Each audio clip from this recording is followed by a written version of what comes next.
दुनिया में पैसा कमाने के तरीके कितनी तेजी से बदल रहे हैं, इसका अंदाजा आप इसी बात से लगा सकते हैं कि एक महिला अब अपने बेड का एक हिस्सा अजनबियों को किराए पर देकर उनसे महीने का हजारों रुपए ले रही है। सबसे बड़ी बात कि इस बिजनेस का एक नाम भी है जिसे हॉट बेडिंग कहा जाता है। चलिए जानते हैं कि आखिर ये हॉट बेडिंग होता क्या है और कौन इससे पैसे कमा रहा है। की रिपोर्ट के अनुसार ऑस्ट्रेलिया के क्वींसलैंड की रहने वाली 38 साल की बिजनेस वुमन मोनिक जेरमाया आजकल एक अजीब लेकिन दिलचस्प ट्रेंड से सुर्खियों में है।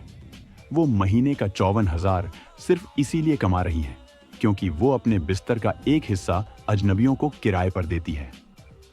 इस कॉन्सेप्ट में दो लोग एक ही बिस्तर पर सोते हैं लेकिन बिना किसी रोमांटिक या फिजिकल रिलेशनशिप के, यानी सिर्फ एक दूसरे की मौजूदगी में रात गुजारना ताकि दोनों को थोड़ी कंपेनियनशिप मिले और जरूरत हो तो पैसे भी।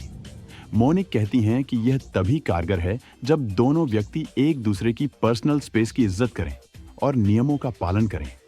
साल 2020 की महामारी के दौरान जब दुनिया लॉकडाउन में थी, तब मोनिक की जिंदगी भी बिखर रही थी। उनका एजुकेशन बिजनेस ठप हो गया था, अकेलापन भी बढ़ रहा था। उसी समय उन्होंने कुछ हटकर सोचने का फैसला लिया।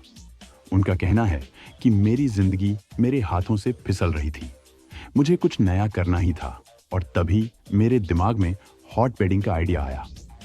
इस अजीबोगरीब पहल की शुरुआत मोनिक ने अपने एक्स बॉयफ्रेंड से की। उन्होंने 1 साल बाद अचानक उन्हें कॉल किया और पूछा कि क्या तुम कोविड मेरे साथ गुजारना चाहोगे। हैरानी की बात यह रही कि जवाब हाँ में मिला। यहीं से उनके इस बिजनेस की शुरुआत हुई। मोनिक साफ कहती हैं कि यह तरीका उनके जैसे लोगों के लिए है जो सपियोसेक्सुअल हैं, यानी जिन्हें मानसिक जुड़ाव शारीरिक रिश्तों से ज्यादा पसंद है। वो कहती हैं यह एकदम परफेक्ट सेटअप है, खासकर तब जब आप इंटीमेसी के बजाय सिर्फ कंपेनियनशिप चाहते हो। उनका कमरा किसी 5 स्टार होटल के कमरे जितना बड़ा और आरामदायक है ताकि दोनों लोगों को पर्याप्त स्पेस मिले। 2023 में मोनिक ने यह भी बताया कि अब वो हॉट बेडिंग का साप्ताहिक किराया 14,000 करने जा रही हैं।